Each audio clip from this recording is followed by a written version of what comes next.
আসসালামু আলাইকুম রহমতুল্লাহ। সবাইকে স্বাগত জানাচ্ছি আমাদের আজকের সেশনে। আজ অনেক দিন পর সবার সামনে হাজির হয়েছি বাংলা একটি রিভিশন ক্লাসে, অর্থাৎ আমি যে নোটগুলো করেছি, যে পড়াগুলো পড়েছি, সেগুলো রিভাইজ করার মাধ্যমে আজকে তোমাদের সামনে আমি এসেছি। যে টপিকটা নিয়ে আলোচনা করব সেটা হচ্ছে মোস্ট ইম্পর্ট্যান্ট একটা টপিক। এখান থেকে শর্ট সিলেবাসে যদিও এটা ছিল না, এটা ফুল সিলেবাসে এটা অন্তর্ভুক্ত আছে। সেটা হচ্ছে প্রকৃতি ও প্রত্যয়। আজকে আমি কিছুটা অংশ আলোচনা করব এবং পরবর্তীতে বিস্তারিত আরও আলোচনা করব ইনশাআল্লাহ।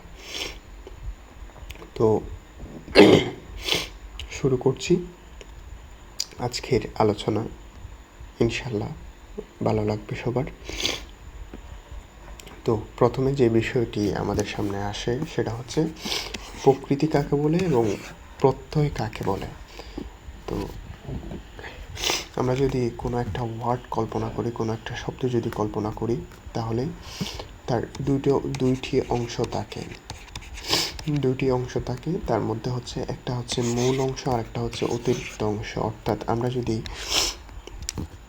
চলন্ত এই শব্দটা দেখি, এই ওয়ার্ডটা দেখি, তাহলে আমরা দেখতে পাবো এখানে দুইটা অংশ, চল যোগ অন্ত। এখানে হচ্ছে দুইটা অংশ, অর্থাৎ প্রকৃতি এবং প্রত্যয় হচ্ছে একটা শব্দের মধ্যে দুইটা, মানে আমরা জানি একটা শব্দ দুইটা পার্ট নিয়ে গঠিত। একটা হচ্ছে প্রকৃতি আর একটা হচ্ছে প্রত্যয়। তো প্রকৃতি বলা হবে মূল অংশটাকে, যে অংশটার অর্থ রয়েছে। অর্থাৎ প্রকৃতি হওয়ার জন্য তিনটা শর্ত লাগবে।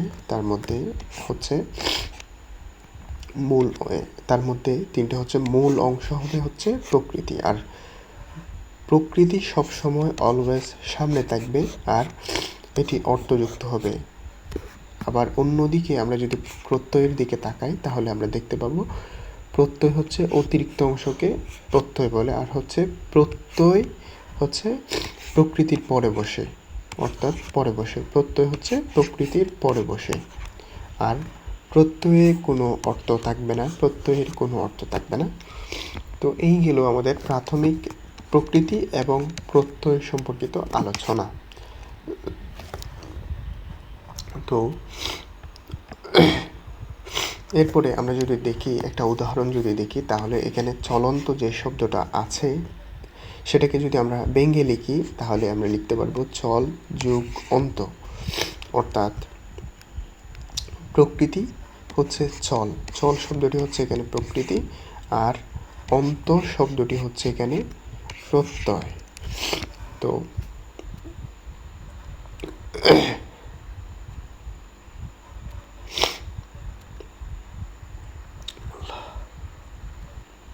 তো আমরা প্রথমেই দুই ধরনের প্রকৃতি এবং প্রত্যয় দেখতে পাই। প্রকৃতি দুই ধরনের আর হচ্ছে প্রত্যয় দুই ধরনের। এখানে প্রকৃতি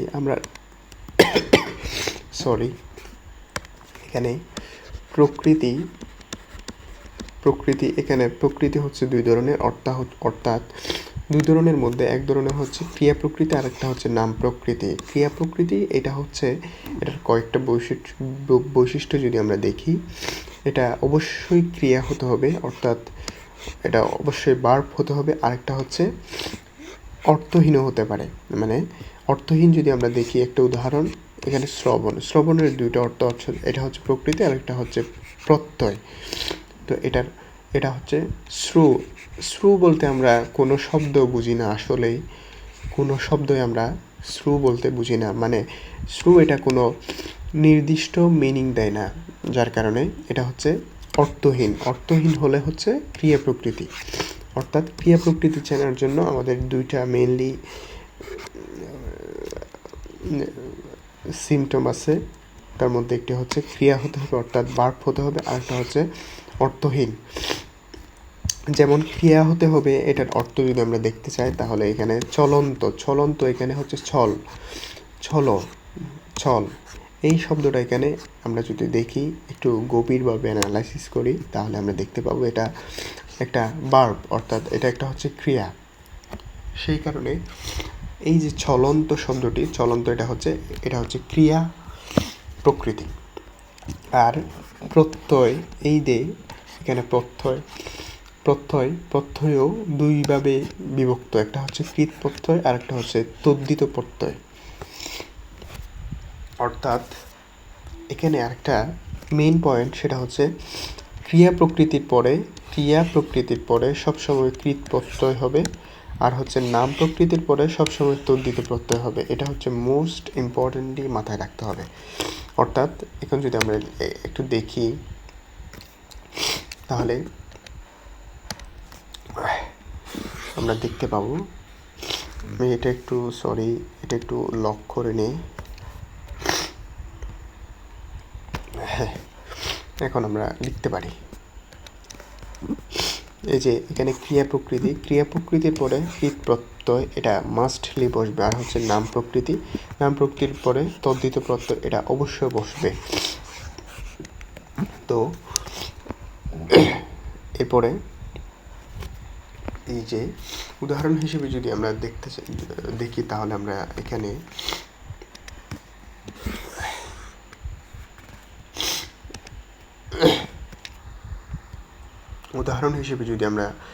দেখি তাহলে এখানে চলন্ত শব্দটি হচ্ছে ক্রিয়া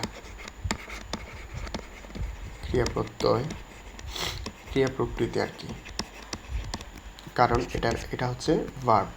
আর এখানে ডাকায় শব্দটি হবে নাম প্রকৃতি। আশা করি বুঝাতে পেরেছি। এবার এটা হচ্ছে নাম প্রকৃতি। সুতরাং নাম প্রকৃতির পরে অবশ্যই তদ্ধিত প্রত্যয় বসবে, অর্থাৎ ডাকা যোগ আয়, ডাকায়। আশা করি বুঝাতে পেরেছি। এবং এরপরে আমরা গুরুত্বপূর্ণ একটা নিয়ম জানবো এখন। সরি, আমার একটু সর্দির কারণে আজকে আমার ভয়েসটা একটু অন্যরকম লাগতে পারে, আমি দুঃখ প্রকাশ করছি। আসলেই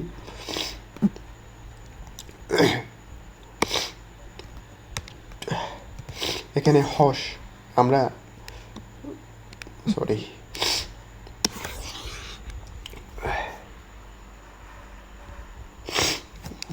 এখানে যে হস দেখতে পাচ্ছি আর হচ্ছে ধাতু। আমরা যদি ধাতু চিহ্ন দিতে চাই তাহলে আমরা মেইনলি এটা হচ্ছে রুট ওভার, আর এটা হচ্ছে ধাতু চিহ্ন। এটা হচ্ছে ম্যাথামেটিক্যাল, এটা একটা ম্যাথামেটিক্যাল টার্ম একটা। আর এটা হচ্ছে বাংলায় ইউজ হয় আর কি,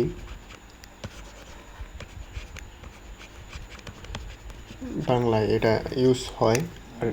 তো আমরা বাংলায় যে ধাতু সেটা হচ্ছে এটা, অর্থাৎ এটা শুধু আমরা যদি ম্যাথামেটিক্সের ক্ষেত্রে দেখি তাহলে উপরে একটা তোমার হচ্ছে একটা দাগ দিতে হবে, উপরের একটা সংলগ্ন হতে হবে। আর যদি বাংলার ক্ষেত্রে দেখি শুধুমাত্র একটি খাড়া রুটের মতো করে, অর্ধ রুটের মতো করে আর কি দিতে হবে। আর যে হস, এইটাকে বলা হয় হচ্ছে হস, আমাদের হস। আশা করি বুঝাতে পেরেছি। তো এইটা আমরা আরেকটা জিনিস, মানে আমরা যদি প্রত্যয় লিখি, এখানে প্রত্যয় লেখার সময় আমি হস চিহ্নটি দেইনি। তো আমরা যদি কার চিহ্ন যদি থাকলে তাহলে হচ্ছে হস হবে না। অর্থাৎ আমরা যদি এখানে চিল শব্দটি দেখি, চলন্ত শব্দটি দেখি, ছল, এটার মধ্যে কিন্তু হস চিহ্নটি হয়েছে, কারণ এটার মধ্যে কোনো কার নেই। আর এই যে এখানে শ্রু শব্দটি দেখছি, এখানে হচ্ছে শ্রু উকার আছে, যার কারণে এখানে এই যে হস চিহ্নটি হয়নি। আর হচ্ছে ক্রির মধ্যেও আমরা হস চিহ্নটি দেখতে পাই না, কারণ ক্রির মধ্যে কির মধ্যেও একটা কার চিহ্ন রয়েছে, যার কারণে এটা আমরা এখানে হচ্ছে হর্স চিহ্নটি ইউজ করতে পারি না। তো আমি তোমাদেরকে কয়েকটি পিডিএফ দিচ্ছি, কয়েকটি প্রকৃতি প্রত্যয়ের কিছু নিয়ম দিচ্ছি, আশা করি সবার ভালো লাগবে।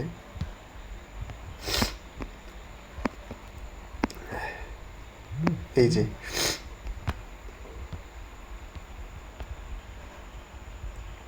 যে এখানে আমরা যদি দেখি কয়েকটা প্রকৃতি প্রত্যয়, তাহলে আমরা দেখতে পাবো এই যে বচন, বচনীয়, বাচ্য, বাচক, বক্তা, বক্তব্য, বাক্য, উক্তি এগুলো থাকলে হচ্ছে বচ শব্দটি হবে, অর্থাৎ রুট বচ এই শব্দটি হবে। আর দর্শন, দর্শনীয়, দর্শক, দৃশ্য, দৃশ্যমান, দৃষ্ট, দৃষ্টি, দৃষ্টান্ত, দ্রষ্টা, দ্রষ্টব্য, দর্শী এগুলো থাকলে হবে হচ্ছে দৃশ। পাঠ্য, পাঠক, পঠন, পঠনীয়, পঠিত, পঠিতব্য এগুলো থাকলে হবে হচ্ছে পঠ।